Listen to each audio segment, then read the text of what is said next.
He's falling. He's falling. He's going towards it.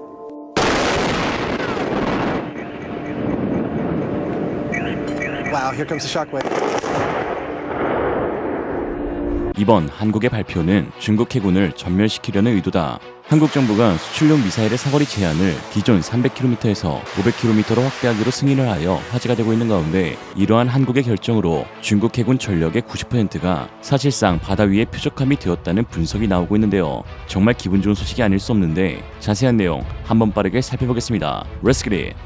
이번에 사거리 확대가 결정된 수출용 미사일은 바로 천무 다연장 로켓에 들어가는 미사일입니다. 다만 아직까지 천무 포드에 장착되는 로켓 미사일 중 사거리 500km의 미사일은 존재하지 않는데요. 존재하지 않는다고 해서 개발이 되지 않는 것은 아닙니다. 국제협의체인 MTCR에서 규정한 탄두 중량과 사거리로 인해 300km, 500kg급 미사일을 수출해 왔던 것이지 개발할 기술력이 없었던 것은 아니었으니까요. 이번 발표도 개발 착수가 아닌 승인이었던 이유이기도 하고요. MTCR 자료에 따르면 미사일 수출 관련 카테고리 1과 카테고리 2로 나뉘는데, 카테고리 1에 해당하는 무기들은 수출이 엄격하게 금지되어 있으며 이를 어길 시 국제사회의 규제와 외교적 마찰을 일으킬 수 있습니다. 반면 카테고리 2의 경우 도입국이 대량 살상용의 목적이 아니라는 것을 입증한다면 비교적 자유롭게 수출할 수 있는데요. 미사일 사거리 300km 이상의 탄두 중량 500kg이 넘어가게 되면 카테고리 1에 속하게 되는데, 그러나 두 가지 기준 중 하나만 저촉된다면 카테고리 2에 속하게 되죠. 일례로 사거리 800km에 탄두 중량이 499kg이라면 이는 카테고리 2에 속하게 되어 실질적인 수출 규제를 받지 않는다는 것입니다. 다만 핵무기, 화학무기, 생물학 무기, 방사능 무기와 같은 대량 살상 무기는 중량이나 사거리와 상관없이 바로 카테고리 1에 속하게 되죠.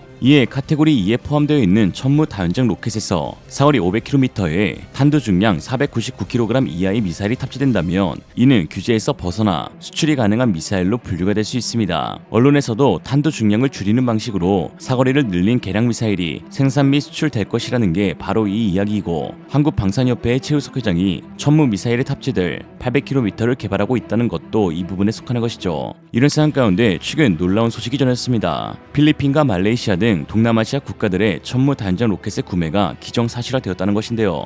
지난 5월 하나에로스페이스가 말레이시아 투자회사인 위다드 비즈니스 그룹과 함께 다연장 로켓 발사대 시스템 교체 프로젝트에 협력 계약을 체결하였습니다. 말레이시아는 브라질에서 생산된 노후화된 아스트로2 시스템 36대를 대체하기 위해 2026년까지 첨단 다연장 로켓 50대와 기타 지원 차량을 확보하고자 하는데요. 또한 지난 7월에는 필리핀 현지 매체들을 통해 필리핀 육군이 기존 유력했던 한화의 K136 구룡 대신 신형 MLRS 천무 구매로 선회하기로 했다는 보도를 내기도 했습니다. 여기서 한 가지 이해한 것은 주변에 국경이 맞닿아 있는 적성국도 별로 없고 사방이 바다인 섬나라 동남아시아에서 왜 포병 화력 체계를 구매하려 하냐라는 것입니다. 오히려 천궁이나 엘셈과 같이 미사일 항공기 방어 시스템을 도입하는 것이나 하푼이나 엑초세 같은 서방 진영의 군함 타격용 미사일을 구매하는 것이 더 나은 선택일 수 있을 것 같은데 말이죠. 바로 이 이해한 부분이 한국의 500km 사거리 증대와 관련이 있는 부분입니다. 더 정확히 말하면 한국형 프리즘 미사일을 탑재한 천무를 운영할 수 있다는 점이 필리핀과 말레이시아 육군의 마음을 움직이고 있는데요.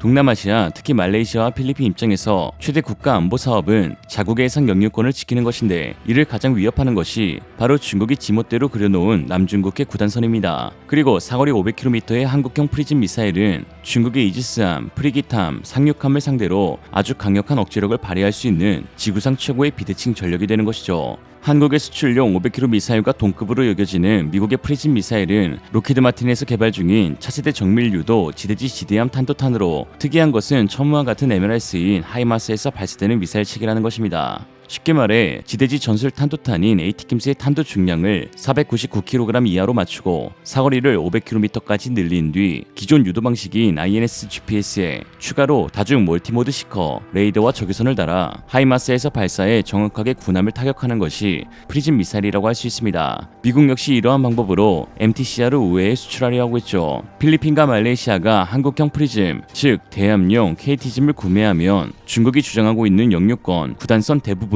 타격점 안에 들어오게 됩니다. 또한 남중국해에 보이지 않는 해안선이 사실상 현재 힘의 논리로 결정되고 있는 형국인데, 중국뿐만 아니라 베트남, 말레이, 브루나이, 필리핀 등 각국이 주장하는 해상 경계선도 난잡 그 자체이기 때문입니다. 힘이 있는 국가가 조금이라도 경계선을 더 넓힐 수 있는 것이죠. 특히 필리핀과 말레이가 500km 사거리의 지대한 미사일을 도입하게 된다면 본토에 배치된 천무에서 스플래틀리는 물론 스카버로와 각종 중국이 불법으로 건설한 인공섬 및 항구들을 상대로 강력한 억지력을 발휘할 수 있게 되는데, 이 지역은 동북아 국가들과 필리핀 루슨섬으로 향하는 남중국해 핵심 항로로서 그 가치가 매우 높습니다. 중국의 무력으로 인해 스플래틀리 군도 일대가 봉쇄된다면 유럽 지역에서 한국이나 일본, 대만으로 향하는 선박은 기존의 항로가 아닌 인도네시아 외곽, 심하게는 오스트레일리아 외곽을 통과하는 우회로를 사용해야 되는데, 이 경우 전세계 운송량의 30%가 영향을 받게 됩니다. 그렇다면 과연 한국형 지대한 미사일의 위력은 중국 해군을 억제할 정도의 수준이 나올지 궁금해집니다. 사거리는 늘어났지만 전체 중량을 500kg 미만으로 맞춰야 하기에 대형 군함을 상대로 효과가 미미할 수도 있어 보이는데요. 그러나 지난 8월 발표된 전체 중량 450kg의 프리즘 미사일은 싱크X 해상 이동 표적 타격 훈련에서 만재 배수량 16,914톤의 오스틴급 상륙함 클리블랜드함의 하부 연료 탱크와 탄약고를 정확히 명중시켜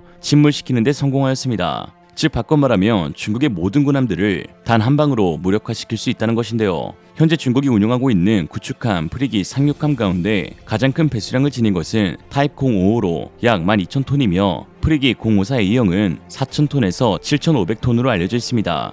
이러한 군함들은 현재 남중국해에서 활동하며 아세안 국가들을 괴롭히고 있죠.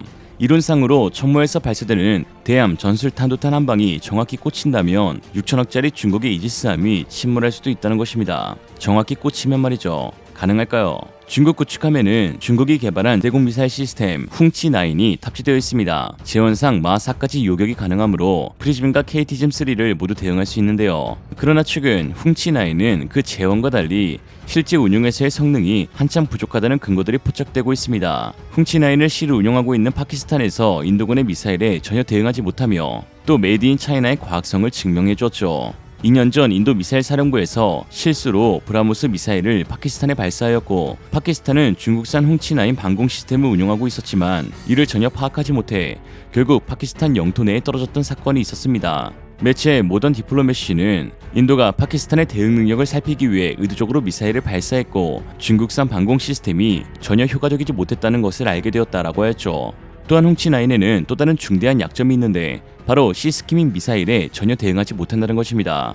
해상 표면을 따라 순행하는 미사일에 취약하다는 것인데요. 프리즘이나 KT즘이 추후 시스키밍 능력을 보유할 수 있겠지만 현재는 가지고 있지 않은데, 중요한 것은 현존하는 최고의 시스키밍 대함 미사일이 바로 노르웨이 콩스버그의 NSM이고, 이 NSM을 동남아시아 국가 중 유일하게 도입한 국가가 바로 말레이시아라는 것입니다. 또한 놀랍게도 NSM 미사일은 최근 새롭게 개발된 폴란드형 천무 신형 발사대에서 호환이 가능하다는 것이죠. 즉 중국이 현재 미칠 듯이 찍어내고 있는 군함들을 대응하기 위해서 동남아시아 국가들이 선택할 수 있는 유일한 방법은 미사일 비대칭 전략뿐이고, 여기에 천무만한 것이 없다는 것입니다. 중국의 이지스함은 대략 3억 달러에서 4억 달러, 약 4천억 원에서 5천억 원으로 추정됩니다. 이를 매년 수십 대를 만들어내고 있죠. 거의 동남아 국가의 1년 국방 예산에 달합니다.